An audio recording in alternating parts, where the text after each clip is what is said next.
নমস্কাৰ। গল্পৰ নাম ছবি প্ৰতিচ্ছবি। গল্পকাৰ বৰ্ণালী ভৰালী। হাতত থকা চেলফোনটোৰ মনিটৰখন হঠাতে উজলি উঠিল আৰু নিঃশব্দে এটা মেছেজ ভাহি আহিল। কেনে আছে বাইদেউ? এতিয়া চাগৈ ব্যস্ত বসন্ত সম্ভাৰৰ বাবে গল্প লিখাত। নিশ্চয় এইবাৰ নতুন গল্প কেইটামান পঢ়িবলৈ পাম। প্ৰচুৰ সম্ভাৱনাময় উদীয়মান কবি কিশোৰ মঞ্জিতে মেছেজ পঠিয়াইছে। লগে লগে ময়ো পঠিয়ালোঁ এটা।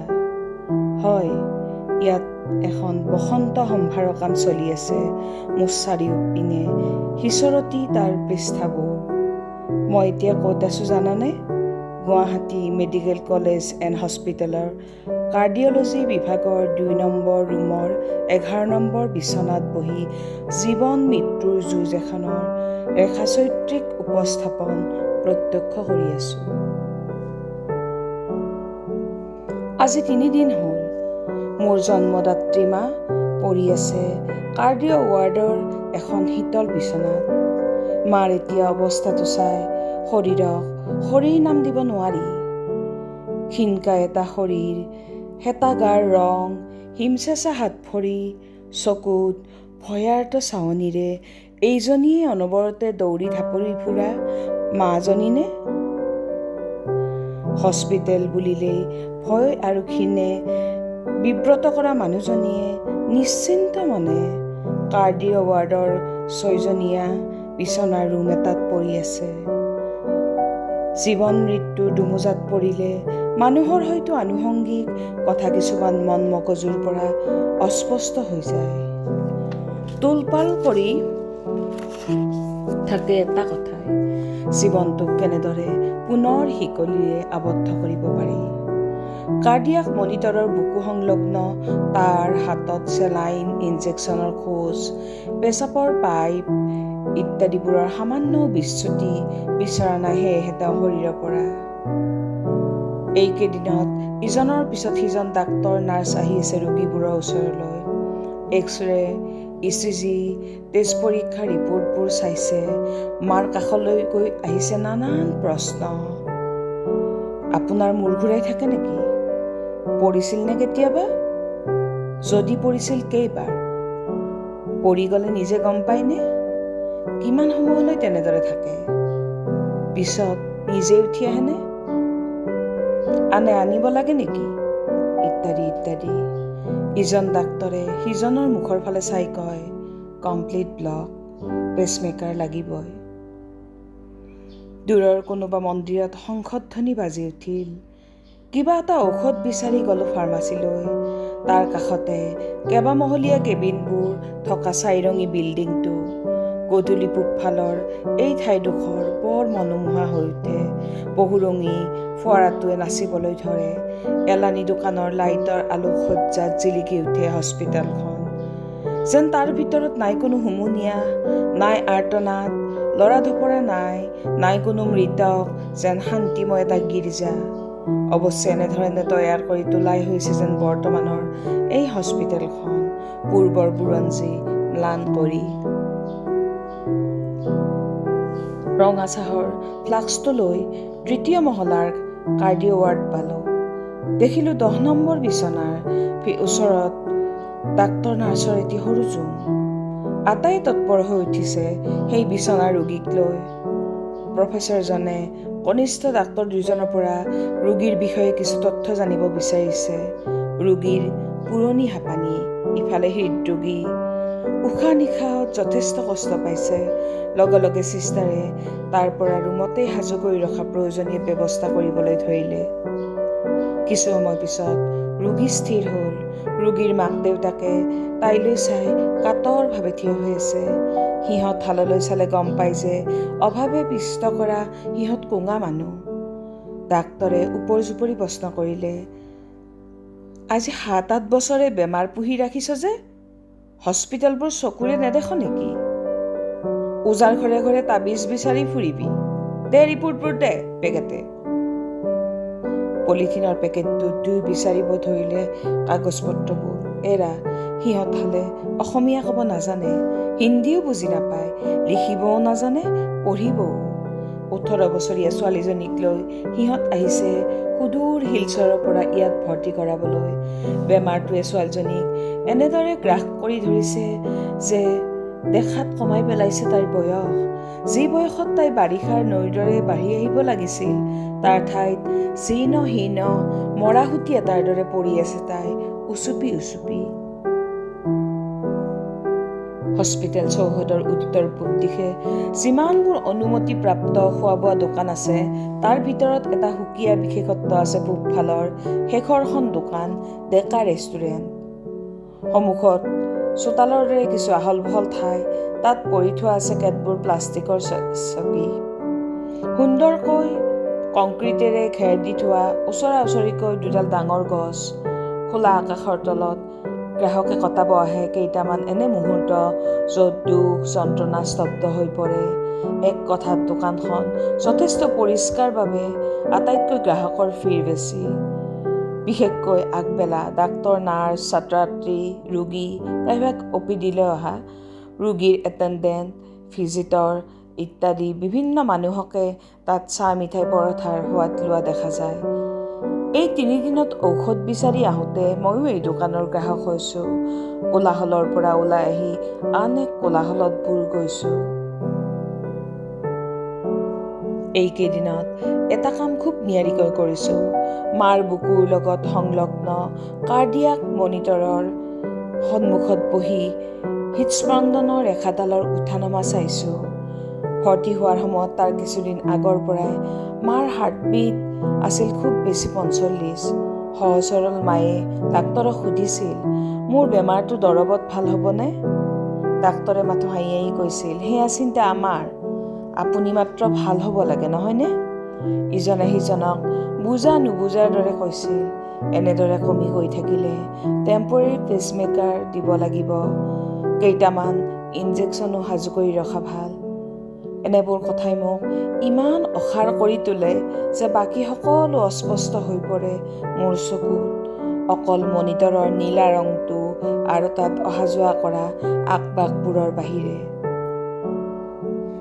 এনেতে 13 নম্বৰ বিচনাৰ এটেণ্ডেণ্ট প্ৰৌঢ়জন মাৰ ওচৰলৈ আহিল। তেখেত ৰোগীগৰাকীৰ স্বামী। হাতত থকা ডাঠ কাগজখনেৰে মাৰ মূৰৰ ওপৰত বিচিব ধৰিলে। হঠাতে মোৰ চকুত সামান্য টোপনি আহিছিল। দেখিছোঁ মাৰ গৰম লাগিছে, মুখত বিন্দু বিন্দু ঘাম।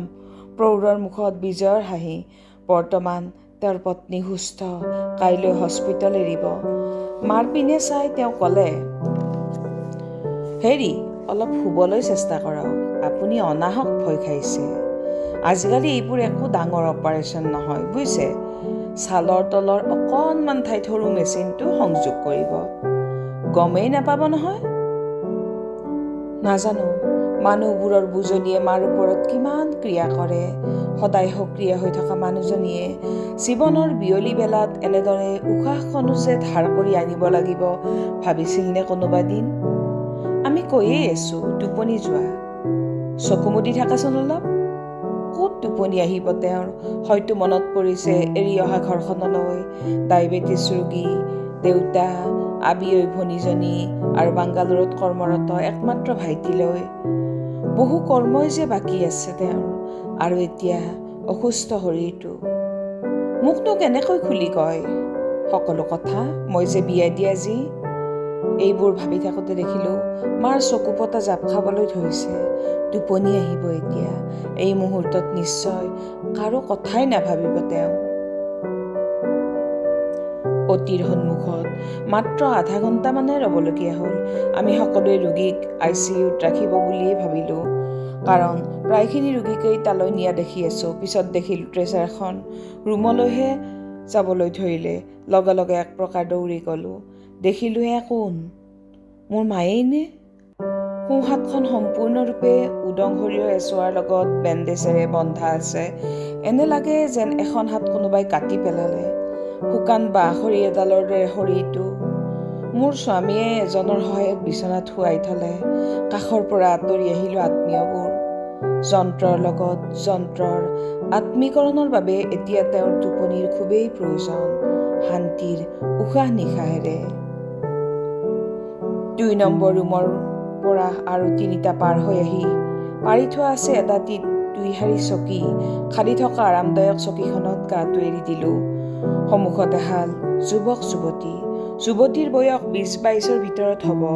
তাইৰ চকুৰে নিগৰিছে দুধাৰ কাজল চকুপানী। যুৱকে এখন হাতেৰে তাইক আঁকোৱালি ধৰিছে আৰু আনখন হাতেৰে ৰুমালেৰে তাইৰ চকুপানীবোৰ মচিব ধৰিছে। সিহঁতে মোৰ উপস্থিতিৰ কথা তিলমানো ভবা নাই। নিজৰ সমস্যাতেই বিভোৰ দুয়ো। ক'ত দেখিছিলোঁ তাইক? মনত পৰিল। মা থকা ৰুমৰ চুকৰ ১৪ নম্বৰ বিচনাখনৰ ৰোগীৰ এটেণ্ডেণ্ট অৰ্থাৎ ভনীয়েক। ২ বাই-ভনীৰ একেই গঢ়ৰ মুখ চাপ মৰা। বায়েকক দেখিলে নতুনকৈ বিয়া হোৱা বোৱাৰী বুলি চিনি পায়। তাইৰো ভাল বন্ধ হৈছে। বেচেৰীয়ে ভীষণ কষ্ট পাইছে। ইনজেকশ্যন দিব আহিলেই ৰাউচি জোৰে। মাক অনবৰতে ব্যস্ত তাইৰ পৰিচৰ্যাত। বিয়া দিবলৈ সৰহদিন হোৱা নাই। নতুন আলহী মানুহ। কি ভাবে জানো। গিৰিয়েকে এই মৰম লগা ছোৱালীজনীক হস্পিটেলত সুমুৱাই দি অন্তৰ্ধান হ'ল। তাৰ পিছতে শাহুৱেকৰ ফোন কল আহিল যে সিহঁত হেনো জানি বুজিয়েই বেমাৰী ছোৱালীজনীক হৃষ্টপুষ্ট ল'ৰাটোলৈ গতালে। মোৰ সন্মুখত থকা ভনীয়েকৰ চকুপানীয়ে হয়তো যুৱকক বুজাব খুজিছে, তুমিও এদিন যদি এনেকুৱা কৰা। সিও চকুলো মচি দি ক'ব খুজিছে, মোক বিশ্বাস কৰা, মই তোমালোকৰ দুখ পান কৰিবলৈহে আহিছোঁ। দিয়া চকুপানীবোৰ মোক দিয়া। ফেব্ৰুৱাৰী মাহৰ প্ৰথম সপ্তাহ কোমল ৰজ্জাকে আমেজ আনিছে শৰীৰলৈ। নিশ্চিন্ত মনে আজি ডেকা ৰেষ্টুৰেণ্টত বহিছোঁ। ইতিমধ্যে একাপ চাহ শেষ হ'ল। অলপ পিছত আৰু একাপ খাব লাগিব। চাৰিওফালে চকীবোৰত পৰঠা প্ৰেমীৰ ভিৰ। এই সময়খিনিত ডেকা ৰেষ্টুৰেণ্টত চিনাকি অচিনাকি গ্ৰাহকৰ অসম্ভৱ ভিৰ হয়। এইকেইদিনত মোৰ ৰেষ্টুৰেণ্টৰ কৰ্মকৰ্তাসকলৰ লগত এটা আত্মীয়তা গঢ়ি উঠিছে। সেয়েহে বেছি সময় অকলে বহি থাকিলেও মোৰ বেয়া নালাগে। চকীখন গছডালৰ তলৰ পৰা আঁতৰাই লৈ গ'লোঁ। লঠঙা গছডালত এটা কাউৰী। মানুহৰ হাতে হাতে থকা পৰঠাবোৰলৈ চাই তাই ৰমলিয়াব ধৰিছে। গছে বনে ফাগুন অহাৰ প্ৰতিচ্ছবি। ভিৰৰ মাজতো উৰুঙা উৰুঙা ভাৱনা এটা। মোবাইলটো বেগৰ পৰা উলিয়াই কণ্টেক্ট নম্বৰবোৰ চালোঁ। কাক ফোন এটা কৰিলে ভাল লাগিব এতিয়া? হঠাতে মনত পৰিল ফাগুনৰ ওপৰত লিখা এটা বিখ্যাত কবিতালৈ। ফাগুন আহিবই লাগিব এই চহৰলৈ, নহ'লে যে কবি গুচি যাব অন্য চহৰলৈ। ফাগুনৰ ফোন নম্বৰ থকা হ'লে মাতিলোহেঁতেন এই মুহূৰ্তত মোৰ কাষলৈ। ইমান দেৰি মই গমকে পোৱা নাছিলোঁ যে মোৰ চিনাকি অচিনাকি লগা দুখন মুখৰ চাহ খোৱা প্ৰায় শেষেই। অপৰূপা বুলি ক'লেও বঢ়াই কোৱা নহ'ব ছোৱালীজনীক। কিন্তু ক'ত দেখিছিলোঁ তাইক? কেম্পাছৰ ভিতৰত নে ক'ৰবাত বাহিৰত? সকলো ধুনীয়া নাৰীক কিছু ক্ষেত্ৰত একে যেনেই লাগে। তাইৰ লগত বহি থকা ল'ৰাজনক দেখি মনত পৰিল ১ নম্বৰ ৰুমৰ বৃদ্ধ ৰোগী এজনৰ পুতেক সি। কালি বহু কথাই পাতিছিলোঁ তাৰ লগত। আজিচোন সি অসহজ। ছোৱালীজনী ছোৱালী নহয়, তাই বোৱাৰীহে। নাম নাছৰিন। শাহুৱেকৰ লগত বহুদিন ধৰি এই ৱাৰ্ডত আছেহি। ওচৰা ওচৰিকৈ থকা এই ৰোগী দুজন ৱাৰ্ডৰ বহুদিনীয়া আলহী। ফলত অন্তৰংগতা গঢ়ি উঠিছে এটেণ্ডেণ্ট দুগৰাকীৰ মাজতো। বৃদ্ধ ৰোগীজনৰ সিয়েই সৰু ৩জন পুতেকৰ ভিতৰত। বাকী 2জন বাহিৰত থাকে হেনো। তাৰ পৰাই টকা পঠিয়াই থাকে, আহিবহে নোৱাৰে। আৰু ২-৩ দিন পিছত ৰিলিজ দিয়াৰ কথা। সুধি গম পালোঁ যে শাহুৱেকক লৈ নাছৰিনো যাবলৈ ওলাইছে এতিয়া। বয়সত যথেষ্ট সৰু নাছৰিন।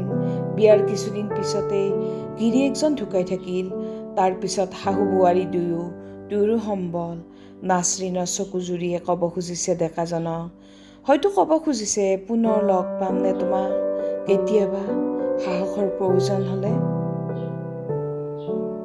ICU কক্ষৰ সন্মুখতে হুৱাদুৱা শুনি ৰৈ গ'লোঁ মই। কাৰোবাৰ কান্দোনে কৰিডৰটো তালফাল কৰিছে। গম পালোঁ ৯ নম্বৰ বিচনাখনৰ বৃদ্ধা মানুহগৰাকী এইমাত্ৰ ঢুকাল, যি 2 দিন ধৰি ICUত আছিল। তেওঁ মাৰ লগত একেদিনাই ভৰ্তি হৈছিল। পুতেকটোৱে ৰুমলৈ আহি মানুহবোৰক কিবা কিবি কৈছিল। তাৰ মাত কথা ভালদৰে বুজি নাপায়। জন্মৰ পৰাই যে সি এনেকুৱা। বৃদ্ধাগৰাকীয়ে মাক কৈ হেনো চকুলো টুকিছিল। তাৰ বাহিৰে তাৰ আন সকলো কামেই ভাল আছিল হেনো। মা নিজেই দেখিছিল অজ্ঞানবশতঃ মাকৰ পৰি যোৱা বিছটা সি হাতেৰে উঠাই লৈ গৈছিল। বৃদ্ধাগৰাকীয়ে মাক কৈছিল, তাৰ কথা চিন্তা কৰিয়েই মোৰ এই অৱস্থা, উশাহ বন্ধ হৈ যাব খোজে, মই নহ'লে তাক চাবই বা কোনে। কৰিডৰটোৰ পকীখনতে সি বাগৰি বাগৰি কান্দিব ধৰিলে। শাৰীৰিক মানসিক কিছু বাধাগ্ৰস্ত হ'লেও সি হয়তো বুজি উঠিছিল তাৰ শেষ আশ্ৰয়কণো যে এতিয়া নোহোৱা হৈ গ'ল। মাৰ বিচনাৰ কাষলৈ গ'লো। মাৰ দুচকুতো দেখোন পানী। মোক ওচৰলৈ মাতি নি ক'লে, মোক কেতিয়া ৰিলিজ দিব সুধিছিলিনে? কেবিনটো লাগিছিল অ'? মই ক'লো, সুধিছিলোঁ, বুধবাৰে অপাৰেশ্যন হৈছে, পিছৰ বুধবাৰে ৰিলিজ দিব কিয়? আজি ৰাতিপুৱা দেখোন কৈছিলা, কেবিন নিদি সিহঁতে ভালেই কৰিলে বুলি, সুখ দুখ ভগাই লোৱাতহে এনো যন্ত্ৰণাৰ শেষ হয়। এতিয়া পিছে? মায়ে হুমুনিয়া এটা কাঢ়ি ক'লে, ল'ৰাটোলৈ বৰ দুখ লাগিছে, সি মোৰ কাষলৈ আহি কিবা ক'ব খুজিছিল, কপালত চপৰিয়াই চপৰিয়াই। আজি ৰাতি চাগৈ মোৰ টোপনিয়েই নাহিব, বেচেৰা। মচিব নোৱাৰা এনে কেতবোৰ ছবি প্ৰতিচ্ছবিয়ে আজি কেইদিনমানৰ পৰা মোকো যন্ত্ৰণা দি আহিছে। কি সুখ বিচাৰি জানো মানুহ এই পৃথিৱীলৈ এনেদৰে আহে আৰু নিজে নিজৰ কবৰ খান্দি থাকে। মনে মনে কাতৰভাৱে প্ৰাৰ্থনা কৰিলোঁ ভগৱানক, অহা জনমত চৰাই কৰি জন্ম দিবা প্ৰভু। জীৱন উপলব্ধি কৰিব নোৱাৰাকৈ ই জীৱনৰ পৰা পলায়ন নহয়, জীৱন উপভোগৰ আটাইতকৈ উত্তম পন্থা। ধন্যবাদ।